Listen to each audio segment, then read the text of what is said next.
서울의 11월 말, 한강에서 불어오는 차가운 바람이 마포구의 아파트 17층 창문 틈새로 스며들었습니다. 밖에는 마포대교의 네온등이 붉게 빛나다 다시 초록으로 바뀌며 반복되는데 피곤한 심장 박동처럼 느껴지지요. 집안에서는 어린이 프로그램 소리가 TV에서 흘러나오고 작은 소파에서 민준이가 코를 골며 자는 소리만 들려요. 김민석은 식탁에 앉아 차가워진 스테인리스 숟가락을 쥐고 있었습니다. 저녁밥은 7시에 차려놓았는데 이제는 9시 반을 넘겼지요. 벽시계를 17번째로 봅니다. 분침이 한 칸 움직일 때마다 가슴이 조금 더 무거워지네요. 화가 난 건 아니에요. 그냥 공허함이랍니다. 이 선베드룸 아파트는 2019년에 샀어요. 민준이가 태어났을 때였지요. 그때 소영이는 뒤에서 민석을 안으며 속삭였습니다. 우리 셋이 나란히 누울 수 있는 곳이면 충분해. 지금도 그 자리 있지만 사람이 덤덤덜 나타나네요. 열쇠 소리가 났습니다. 문이 열리네요. 소영이가 들어오는데 흰색 다광 운동화에 빗물이 살짝 묻어 있어요. 높은 포니테일로 묶은 머리가 풀려 있고 평소보다 샤넬 코코 마드모아젤 향수가 강하게 풍깁니다. 바람막이 재킷을 벗어 옷걸이에 걸고 나서야 민석을 봅니다. 미소가 약간 늦게 피어나요. 나왔어. 민석이 가볍게 고개를 끄덕입니다. 밥 차가워졌네. 데워줄까? 됐어. 나 배불러. 오늘 고객이 강남 고깃집에서 생일 파티 열었어. 목소리가 가벼워요. 케이크도 먹었어. 달아서 죽는 줄 알았네. 민준이가 달려와 엄마 목을 안아요. 엄마, 오늘 선생님이 내 그림 제일 잘 그렸다고 칭찬했어. 소영이가 허리를 굽혀 아이 이마에 키스합니다. 하지만 눈은 주방 테이블에 충전 중인 핸드폰으로 슬쩍 가네요. 화면이 2번 깜빡이다 꺼집니다. 아이를 내려놓고 머리를 쓰다듬어요. 우리 아들 최고야. 이 닫고 아빠랑 자. 엄마 샤워할게. 민석은 조용히 그릇을 치웁니다. 욕실에서 물소리가 쏟아지네요. 그는 창가에 서서 멀리 여의도 도로를 내려다봅니다. 밤늦은데도 차가 막혀 있어요. 예전엔 소영이가 늦을 때마다 메시지 보냈지요. 여보, 조금만 더 기다려. 이제 그런 메시지도 없네요. 일정이 빡빡해라고 반복하는 말만 있어요. 주문처럼요. 책상 설 아래 결혼반지 상자가 아직 있어요. 작년 7주년 때 제주에서 작은 재결혼식 하자고 했지요. 비행기표 사고 호텔 예약까지. 그런데 소영이가 새 지점 개점 때문에 야근해야 한다고 해요. VIP 고객 잡아야 한다고. 여행은 미뤄졌고 표는 환불기한 지나버렸습니다. 민석은 다시 말 안 꺼냈어요. 그날 밤 민준이는 아이 방에서 깊이 잠들었어요. 소영이는 민석 옆에 누워있지만 서로 닿지 않을 만큼 거리를 둡니다.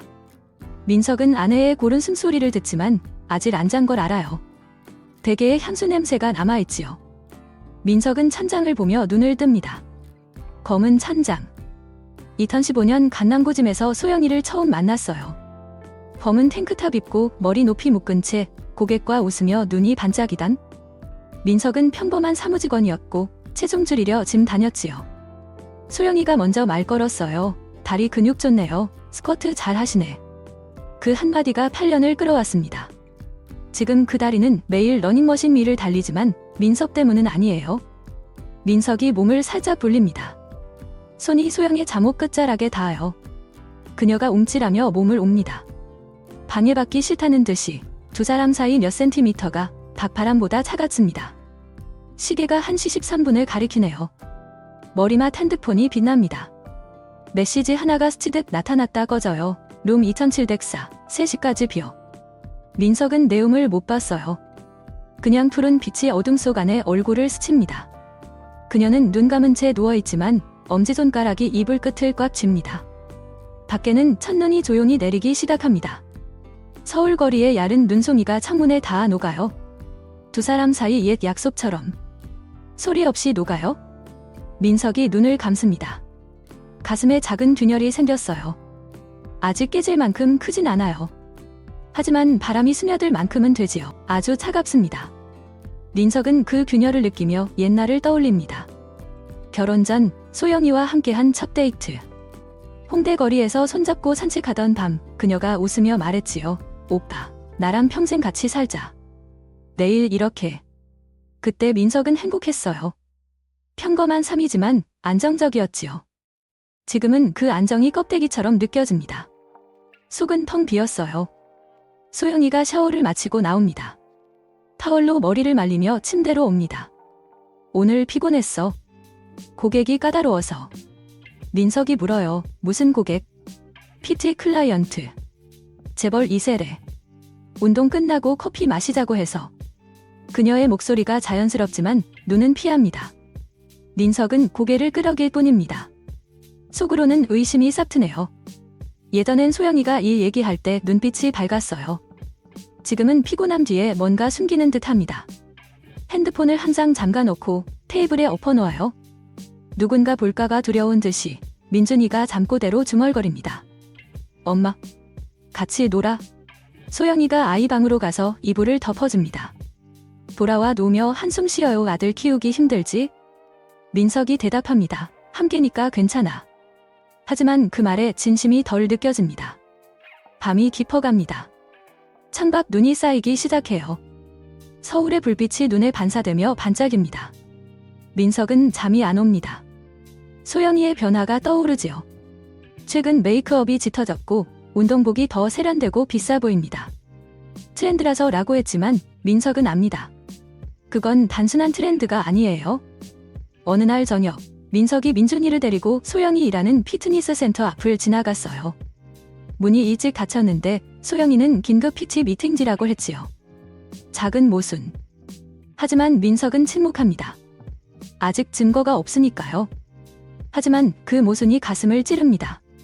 이 밤, 민석은 결심합니다. 그냥 지켜보자. 균열이 더 커지기 전에. 하지만 이미 늦었을지도 모르지요. 바람이 더 세게 불어오고 있어요. 서울의 겨울처럼 차갑고 길게. 12월 중순, 서울은 완전히 겨울로 들어섰다. 마포 아파트 발코니 유리창에 서리가 꼈다가 아침 햇살에 녹기를 반복한다. 민석은 새벽 5시 반에 눈을 뜬다. 옆자리는 이미 비어있다. 소영이는 밤 11시가 넘어 돌아와 6시 전에 다시 나간다. 아침 PT가 있다 라는 말만 짧게 남기고 민석은 대답하지 않는다. 대답할 기운도 이유도 없다. 아침 7시. 민준이를 유치원에 데려다주고 회사로 가는 지하철 안에서 민석은 노트 앱을 연다. 2024.11.2 탈비가 23시 47분 향수 강함. 2024.11.29 비가 00, 12립 스틱 번짐. 2024년 12월 1일 센터 문 19시 30분 태세 확인 소영, 뒤가 23시 58분, 작은 기록들이 쌓인다. 처음엔 그냥 불안 때문에 적었다. 지금은 증거다. 그는 관계를 되돌리려 마지막으로 시도했다. 12월 첫 주 금요일, 민석은 퇴근길에 청담동 플로리스트에 들러 소영이가 좋아하던 안개꽃과 유칼립투스 꽃다발을 샀다. 집에 와서 식탁에 놓고 기다렸다. 소영이는 11시 40분에 들어왔다. 꽃을 보고 잠시 멈칫하더니 피곤한 미소만 지었다. 예쁘네. 근데 나 꽃 알레르기 심해진 거 알면서. 그 말이 끝이었다. 꽃다발은 다음날 아침 쓰레기 봉투에 들어갔다. 민석은 그날 밤 처음으로 잠을 포기했다. 토요일 새벽 3시. 소영이가 샤워하고 나온 뒤 잠든 틈을 타 민석은 그녀의 핸드폰을 들었다. 지문 잠금은 이미 민준이 손가락으로 풀어둔 지 오래였다. 카카오톡 상단 고정은 지훈 오빠 붉은 심장이었다. 대화방은 깨끗했다. 휴지통도 비어있었다. 민석은 복구 앱을 돌렸다. 삭제된 지 3시간도 안 된 메시지들이 떠올랐다. 지훈 오빠 붉은 심장군을 신사동 H호텔 2704호 10시. 키 카드로비에서 줄게. 소영 작업시 반에 끝나고 바로 갈게. 오늘은 진짜 늦게까지 있고 싶어. 지훈 오빠 붉은 심장군 와인 2병 시켜놨어. 천천히 와도 돼. 기다리게 베이브. 민석은 화장실로 들어가 문을 잠갔다. 거울 속 자신의 얼굴이 낯설었다. 눈물이 나오지 않았다. 대신 가슴 한복판이 딱딱하게 굳었다. 그날부터 본격적인 조사가 시작됐다. 첫째, 소영이의 실제 근무 스케줄. 센터 관리자에게 직접 전화했다. 와이프가 김소영인데 이번 달 야간 PT가 얼마나 있는지 관리자는 친절하게 엑셀을 보내줬다. 12월 총 부세션. 소영이 집에서 말한 건 27번이었다. 둘째, 카드 내역. 공동계좌가 아니라 소영이 개인 카드. 민석은 은행 앱 가족 공유 기능을 통해 몰래 확인했다. 청담 한남 압구정의 고급 레스토랑, 바, 호텔 발레 파킹 요금이 꼬박꼬박 찍혀 있었다. 날짜는 민석이 기록한 귀가 시간과 정확히 일치했다. 셋째, 강지훈. 인스타 팔로워 1.2만 명, 태그된 사진만 400장이 넘었다. 롤렉스 데이토나, 페라리 488, 한남동 오피스텔. 민석은 그의 회사 리뷰 사이트를 지졌다. 고객 응대는 좋으나 사제말이 문란하다는 댓글이 여럿이었다. 한 리뷰는 아예 실명으로 유부녀 회원과 불륜 후 협박당했다고 잡혀 있었다. 삭제된 지 하루 만에 다시 올라왔다. 민석은 더 깊이 들어갔다. 사절 탐정은 필요 없었다. 스스로 했다. 지훈이 다니는 쇼룸 근처 커피숍에서 하루 종일 노트북을 펼쳐놓고 기다렸다. 소영이와 지훈이 함께 나오는 장면을 찍었다. 12월 9일, 11일, 13일, 사진은 총 87장. 호텔 로비에서 손잡고 들어가는 장면, 주차장에서 키스하는 장면까지. 사진 속 소영이의 표정은 민석이 10년 동안 본 적 없는 밝은 미소였다. 복수 계획은 차갑게 정리됐다. 1. 모든 증거 백업 클라우드 3곳, 외장하드 2개. 2. 지훈의 회사의 익명 제보 준비 사진 플러스 카드 내역 플러스 호텔 출입 기록. 3. 소영이 명의 통장 잔고 확인 최근 2달간 1,800만원 입금. 입금인 강지훈. 4. 변호사 상담 예약 12월 20일 금요일 오후 4시. 그리고 결정적인 날이 왔다. 12월 18일 토요일 저녁 7시 12분. 민석이 민준이에게 답을 떠주고 있을 때 초인종이 울렸다. 문을 열자 장인어른과 장모님이 서 있었다. 장인어른 손에는 두꺼운 갈색 봉투가 들려 있었다. 두 분 다 한마디도 없이 집 안으로 들어오셨다. 소파에 앉자마자 봉투를 테이블 위에 내려놓았다. 소영이는 7시 43분에 들어왔다. 운동복 차림에 머리는 젖어 있었다. 문을 열고 부모님을 보는 순간 얼굴이 하얗게 질렸다. 아빠? 엄마? 어떻게? 장모님이 떨리는 목소리로 말했다. 소영아, 이거 봐. 봉투가 열렸다. A4 사진 30장이 테이블 위로 쏟아졌다. 압구정 쇼룸 앞에서 지훈의 벤틀리 문을 열어주는 소영. 한남동가에서 어깨를 서로 감싼 채 웃는 모습. 신사동 호텔 엘리베이터 안 서로를 끌어안고 키스하는 장면. 마지막 사진은 침대 위였다. 이불이 허리까지 내려가 있고 두 사람의 손이 얽혀 있었다. 소영이는 사진을 주우려다 손이 덜덜 떨려 떨어뜨렸다. 이게 어떻게... 누가... 장인어른이 테이블을 확 내리쳤다. 내가 뭘 했는지 우리가 모를 줄 알았냐? 고객이랑 호텔을 왜 가? 소영이가 울면서 무릎 꿇었다. 아빠, 오해예요. 그냥 술김에... 장모님이 흐느꼈다. 민석아, 미안해. 우리가 알아서... 민석은 처음으로 입을 열었다. 목소리가 낮고 차가웠다. 오해 아니에요? 증거는 제가 이미 다 가지고 있어요. 소영이가 고개를 들었다. 눈이 마주쳤다. 그 순간 소영이는 알았다. 남편이 모든 걸 알고 있었다는 걸. 여보, 제발. 민준이 생각해서. 민석이 고개를 가로저었다. 민준이 생각했으면 내가 이러지 않았겠지? 장인어른이 일어섰다. 소영아, 너 오늘 우리 집으로 가서 짐 싸. 이혼 서류는 민석이가 알아서 할 거야. 소영이가 민석의 바지를 잡았다. 제발, 한 번만. 다시는 안 할게. 민석은 천천히 그녀의 손을 떼어냈다. 너한테 한 번만은 이미 23번쯤 있었던 것 같은데. 부모님이 소영이를 데리고 나갔다. 문이 닫히는 소리가 울렸다. 집안이 갑자기 너무 조용해졌다. 민준이만 방에서 장난감 소리를 내며 놀고 있었다. 민석은 소파에 앉아 갈색 봉투를 열었다. 사진을 한 장 한 장 다시 꺼내보았다. 손이 떨리지 않았다. 눈물도 나지 않았다.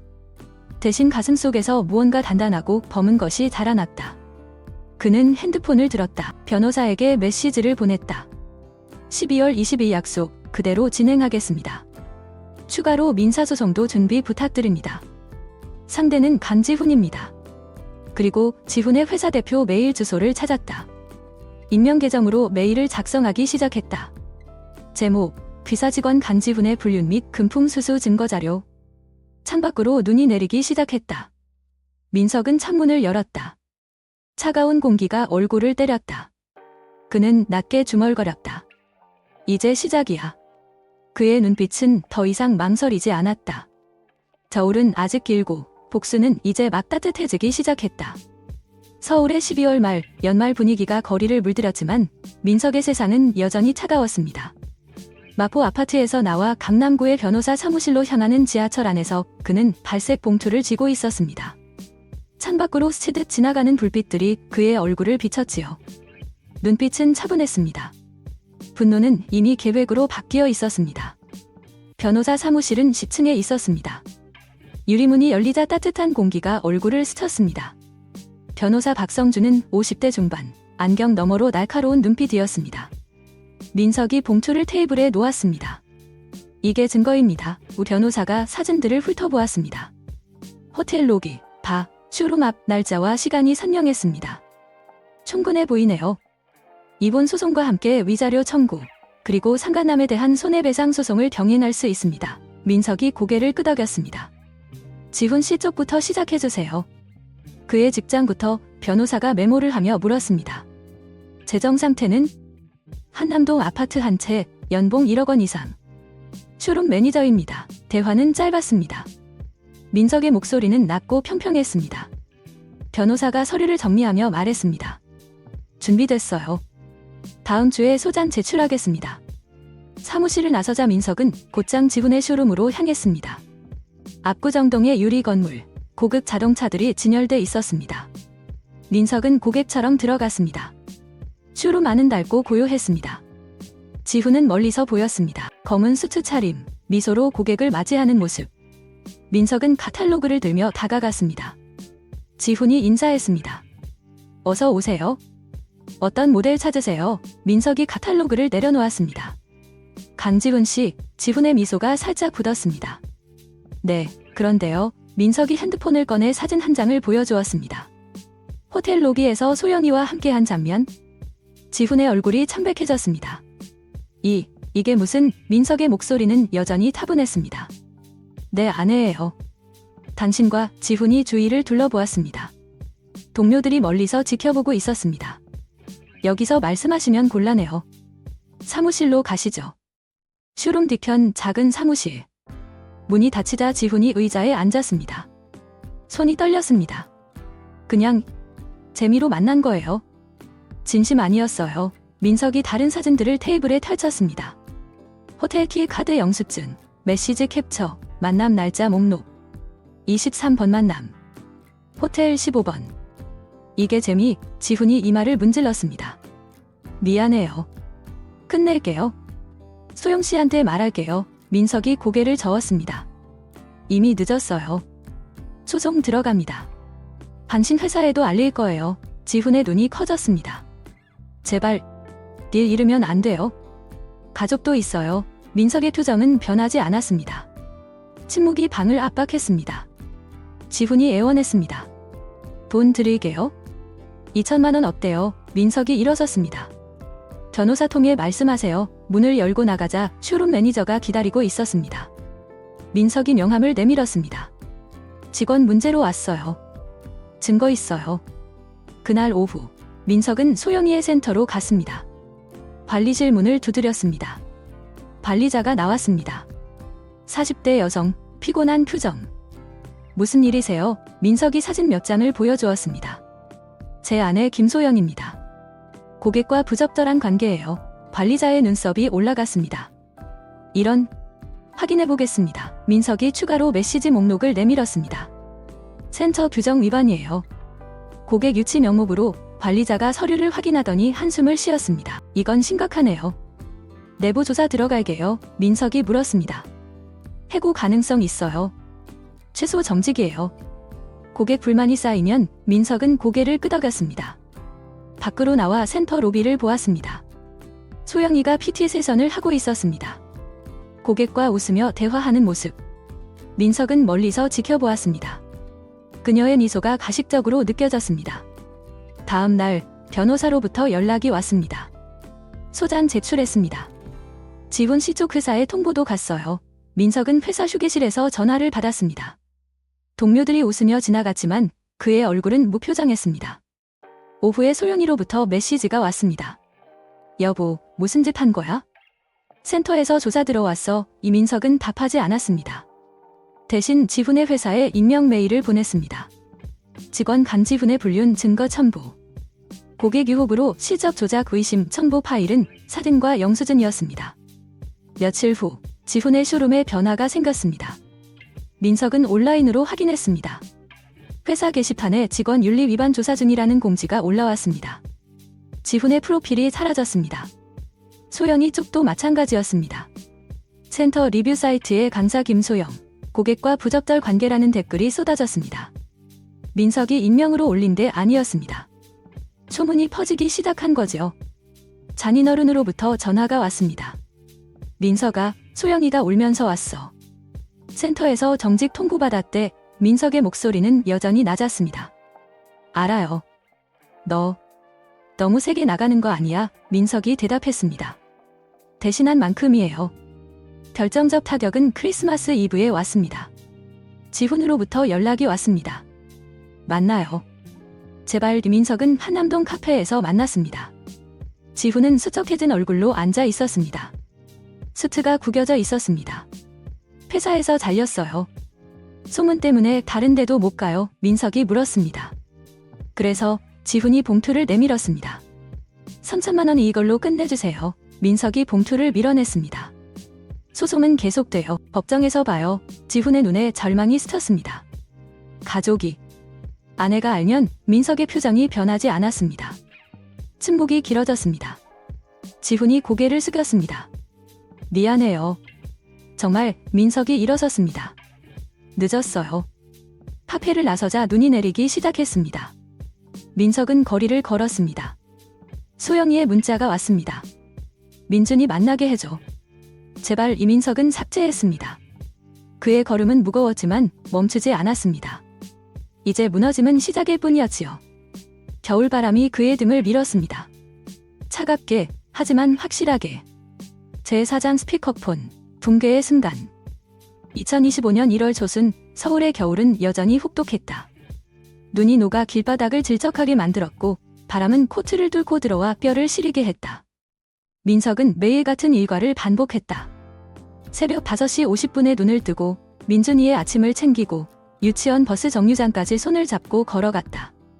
아이의 작은 손바닥이 따뜻하게 느껴질 때마다 민석은 가슴이 조금 풀렸다. 하지만 그 온기는 잠시였다. 집으로 돌아오면 다시 차가운 현실이 기다렸다. 소송 서류, 변호사 이메일, 그리고 소영이와 지훈의 소식이 스멀스멀 새어 들어왔다. 복수는 이미 시작됐고 민석은 그 과정을 멀리서 지켜보았다. 그는 분노를 드러내지 않았다. 대신 차분히 기록했다. 그들의 추락을 자신의 해방으로. 소송은 예상보다 빨랐다. 1월 7일 서울가정법원에서 첫 조정기일이 열렸다. 법정은 4층 복도 끝에 있었고 공기는 건조하고 무거웠다. 민석은 변호사와 함께 들어가 자리에 앉았다. 소영이는 맞은편에 앉아 있었다. 검은색 정장 차림에 머리를 낮게 묶었지만 얼굴은 창백하고 눈밑이 거뭇했다. 그녀가 민석을 보며 입을 열었다. 여보, 아직 늦지 않았어. 취하하자. 민석은 고개를 들지 않았다. 이미 늦었어. 판사가 들어오자 증거 제시가 시작됐다. 호텔 CCTV 캡처, 카드 영세서 6개월분, 복구된 카카오톡 대화 사례 82건, 사진 142장. 소영이의 변호사는 감정적 오해라고 주장했지만 증거는 명확했다. 판사는 한숨을 쉬며 말했다. 이혼 인정, 재산 분할 4, 6, 양육권 원고 측, 위자료 8천만 원 후 소영이는 판결문을 내려다보며 손을 떨었다. 눈물이 떨어져 종이를 적셨다. 법정을 나서며 그녀가 민석의 소매를 잡았다. 민준이 때문에라도. 제발. 민석이 손을 뗐다. 민준이 때문에 내가 그랬어야 했지. 그녀의 눈빛이 무너지는 걸 보며 민석은 내적으로 생각했다. 이건 응징이 아니다. 대신에 자연스러운 결과였다. 도덕적 책임, 사회적 대가. 그게 다였다. 한지훈의 추락은 더 가팔랐다. 쇼룸 해고는 1월 3일에 통고됐다.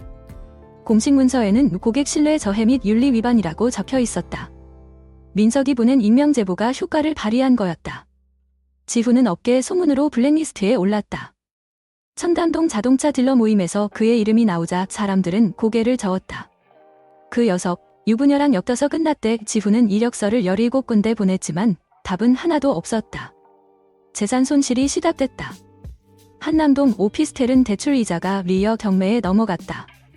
매매가 8억 원짜리였지만 낙찰가는 6억 2천. 남은 빚은 2억 8천만 원. 딴에는 이혼 소장을 들고 나갔다. 내가 우리 삶을 망쳤어. 아이 둘은 장모님 댁으로 갔다. 지후는 강북구 원룸 2곡평으로 이사했다. 월세 45만 원, 보증금 500만 원, 매일 저녁 편의점 소주를 사서 마셨다. 핸드폰은 채권자 전화로 울렸다. 언제 갚으실 건가요? 그는 닫지 않았다. 사회적 단절이 왔다. 옛 동료들은 연락을 피했다. 페이스북 친구는 1200명에서 450명으로 줄었다. 지후는 거울을 보며 중얼거렸다. 이게 왜 나한테? 하지만 답은 없었다. 민석은 이 소식을 변호사를 통해 들었다. 그는 고개를 끄덕일 뿐이었다. 내적 성찰이 스쳤다. 이건 단순한 복수가 아니야? 선택의 결과지. 그들이 선택한 만큼, 내가 선택한 만큼. 소영이의 삶도 점점 무너졌다. 피트니스 센터는 1월 12일 해고를 통보했다. 이미지 실추로 인한 계약 해지, 회원들 사이에 소문이 퍼졌다. 카카오톡 단톡방에서 사진이 공유됐다. 저 강사, 고백이랑 호텔 갔대. 증거 사진 봤어. 새 직장 면접은 3번 봤지만 매번 과거 경력의 문제가 라는 말로 끝났다. 명예가 실추됐다. 동네 주민들이 수근거렸다. 그 집 여자, 바람 피워서 이분당했대. 소영이는 부모님 집 지하당으로 들어갔다. 창문이 작아 햇빛이 거의 들지 않았다. 내일 우울증 약을 먹었다. 수면제도. 밤에 잠이 안 와서 찬장을 보며 울었다. 민준이를 못 본 지 3주째. 법원 결정으로 주 1회, 감독하에만 가능했다. 심리적 고통이 컸다. 지훈에게 전화했다. 옵. 나 어떡해? 지훈은 짜증을 냈다. 나도 모르겠어? 왜 나한테 물어? 관계가 끊어졌다. 소영이는 혼자 앉아 사진을 봤다. 민석과 민준이와 함께한 옛날 사진. 손가락이 떨렸다. 민석은 이 상황을 알지 못했다. 아니, 알려고 하지 않았다. 그는 자신의 삶을 재건했다. 분당 아파트로 이사한 지 2주. 아직 상자가 쌓여 있지만 민준이의 웃음소리가 집을 채웠다. 1월 28일 저녁, 민석의 아파트 초인종이 울렸다. 소영이었다. 포트는 해져 있었고 머리카락은 엉망이었다. 문을 열자 그녀가 말했다. 민준이 좀 밥. 5분만. 민석은 문을 반만 열었다. 법원 일정대로 해. 소영이가 무릎을 꿇었다. 나 잘못했어. 다 내 탓이야. 지훈이가 날 속였어. 나 혼자 착각한 거였어. 제발 용서해. 민석은 내려다봤다. 착각으로 23번 호텔 간 건가? 소영이는 울음을 삼켰다. 미안해. 다시는 안 그럴게. 가족으로 돌아가자. 민석의 목소리는 차가웠다. 가족은 내가 버린 거야. 이 그녀는 일어나지 못했다. 이웃들이 문을 열고 봤다. 소영이는 결국 돌아갔다. 그날 밤 11시 50분 소영이의 전화가 왔다. 민석은 받았다. 스피커폰으로 소영이의 목소리가 흘러나왔다. 여보, 나 지금 너무 아파. 병원 갔어. 우울증 심해져서. 민석은 대답하지 않았다. 그러자 배경에서 남자 목소리가 들렸다. 소영아, 전화 왜 해? 나도 바빠의 지훈이었다. 소영이가 놀라 소리쳤다. 오빠, 지금 뭐라고? 우리 끝난 거야. 지훈의 목소리가 건조했다. 그냥 재미로 만난 거잖아. 너도 즐겼고. 이제 현실밭. 나 회사 잃었어. 돈 없어. 끝내자. 소영이가 울었다. 내가 너한테 진심이었는데 약속했던 거 다 거짓말이야. 지훈이 웃었다. 약속. 그건 그냥 말뿐이었지? 미안. 전화가 끊겼다. 소영이는 핸드폰을 떨어뜨렸다. 민석은 스피커를 껐다. 들었지? 소영이는 대답 대신 울음만 들렸다. 다음 날 아침, 지훈은 원룸에서 깨어났다. 머리가 아팠다. 술병이 바닥에 굴러다녔다. 핸드폰에 민석의 메시지가 왔다. 소송 판결 확정. 5천만 원, 2월 말까지 입금. 지훈은 벽을 쳤다. 손이 부서지는 소리가 났다. 병원에서 깁스를 했다. 의사가 물었다. 어떻게 된 거예요? 인생이 망쳤어요. 소영이는 지하방에서 일어나지 않았다. 장모님이 문을 두드렸다. 밥 먹어 하지만 소영이는 움직이지 않았다. 거울을 피했다. 그 안에 여자가 낯설었다. 몰락은 확정됐다. 명예, 재산, 관계, 마음. 모든 게 잃었다. 민석은 분당 아파트 발코니에 섰다. 밤 12시 30분. 민준이는 옆방에서 자고 있었다. 아래 신도시 불빛이 반짝았다. 그는 와인 잔을 들었다. 마시지 않았다. 그냥 쥐고 있었다. 바람이 불어왔다. 차갑지만 이제 익숙했다. 그는 생각했다. 이제 끝났어. 새로운 시작이야. 잔을 내려놓고 방으로 들어갔다. 내일은 민준이 유치원 행사, 평범한 아침이 올 터였다. 아주 조용하고 아주 새로운. 제5장 새로운 삶을 향하여. 2025년 3월, 분당의 아침은 아직 차가웠지만 햇살은 제법 길어졌다. 민석은 7시 15분에 눈을 뜬다. 민준이가 옆에서 살짝 움직이며 잠꼬대를 한다. 아빠. 아이스크림. 민석은 미소 지으며 이마에 입을 맞춘다. 침대에서 일어나 커튼을 걷으면 신도시 아파트 숲이 보인다. 아직 나무는 앙상하지만 새순이 돋는 기색이 느껴진다. 주방에서 토스트를 볶고 우유를 데운다. 냄새가 집안을 채우면 민준이가 눈을 비비며 나온다. 아빠, 오늘은 딸기잼 발라줘. 알아서. 그 짧은 대화가 하루를 시작한다. 평범하지만 그래서 더 단단하다. 소송은 2월 말에 완전히 끝났다. 지후는 4천만 원을 3년 분할로 지급하기로 합의했다. 첫 달 입금은 제때 들어왔다. 민석은 그 돈을 민준이 교육비 통장에 넣었다. 소영이는 위자료 8천만 원을 부모님 집을 담보로 대출받아 2월 28일에 입금했다. 그날 민석은 변호사에게 전화만 했다. 확인했습니다. 고맙습니다. 더 이상의 말은 없었다. 복수는 끝났고 그는 더 이상 그들을 생각하지 않기로 했다. 소영이는 여전히 부모님 집 지하방에 산다. 가끔 민준이 면회 날에 온다. 처음엔 울었고 선물을 잔뜩 들고 왔다. 이제는 조용히 와서 1시간만 아이와 놀다 간다. 지난 면회 때 소영이가 민석에게 조심스레 물었다. 잘 지내? 민석은 고개를 끄덕였다.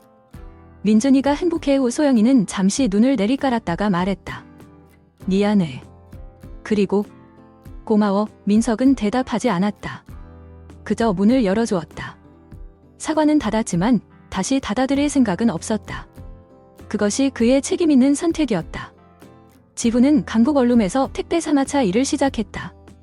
새벽 4시 출근, 밤 10시 퇴근. 손에는 항상 깁스가 풀린 자국이 남아있다. 페이스북은 탈퇴했고 지인들은 모두 끊었다. 가끔 민석에게 문자가 온다. 이번 달은 조금 늦을 수도 있습니다. 민석은 답장하지 않는다. 법원 압류만 기다릴 뿐이다. 지후는 거울을 볼 때마다 스스로에게 묻는다.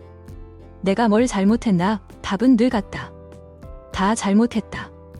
민석은 회사에서 승진했다. 팀장. 연봉도 올랐다. 퇴근 후에는 민준이 유치원에 들러 같이 지내온다. 저녁이면 작은 식탁에 둘만 앉아 밥을 먹는다. TV는 어린이 채널, 가끔 디즈니 영화. 주말이면 근처 공원에 간다. 그네를 태워주고 미끄럼틀을 함께 탄다. 민준이가 웃으면 민석도 따라 웃는다. 그 웃음이 진짜라는 걸 이제는 안다. 어느 토요일 저녁, 민석은 책상 앞에 앉았다. 서랍에서 오래된 사진 한 장을 꺼냈다. 2018년 여름, 제주도에서 찍은 가족 사진. 소영이는 민준이를 안고 활짝 웃고 있었다. 민석은 사진을 한참 바라보다가 조용히 말했다. 너도 아프겠지. 그러고는 사진을 다시 서랍 깊숙이 넣었다. 분노는 이미 사라졌다. 남은 건 이해와 수용뿐이었다. 잘못은 잘못으로 끝나고 삶은 계속된다는 것, 그걸 받아들였기에 그는 다시 설 수 있었다. 3월 마지막 날, 민석은 민준이와 함께 아파트 옥상에 올랐다.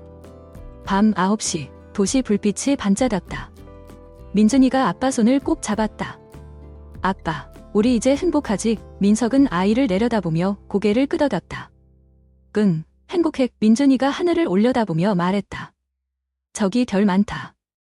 엄마도 보고 있을까? 민석은 잠시 말이 없었다. 그러고는 조용히 대답했다. 보고 있을 거야? 어디선가. 나이는 더 묻지 않았다. 둘은 한참 하늘을 바라보았다. 바람이 불어왔다. 봄을 알리는 따뜻한 바람이었다. 집에 돌아와 민준이를 재우고 민석은 주방에서 차 한 잔을 탔다. 창밖으로 보이는 분당의 밤은 고요했다. 그는 잔을 두 손으로 감싸 쥐었다. 뜨거움이 손끝을 타고 전해졌다. 문득 예전 생각이 났다. 소영이가 늦게 들어오던 밤들, 향수 냄새, 차가운 침대. 이제 그 모든 게 멀어졌다. 그는 잔을 입에 가져다 대었다. 따뜻한 차가 목끝을 타고 내려갔다. 술 있었지만 그래도 괜찮았다. 민석은 혼잣말을 했다. 잘 살아보자. 민준이 위해서, 나를 위해서. 그 말이 방 안을 채웠다. 작지만 확실한 약속이었다. 창밖에서 벚꽃이 한 송이 떨어졌다. 아직 피질 않았지만 곧 필 것이다. 민석은 미소 지었다. 봄은 언제나 오니까. 그리고 그들은 이제 그 봄을 맞이할 준비가 되어 있었다.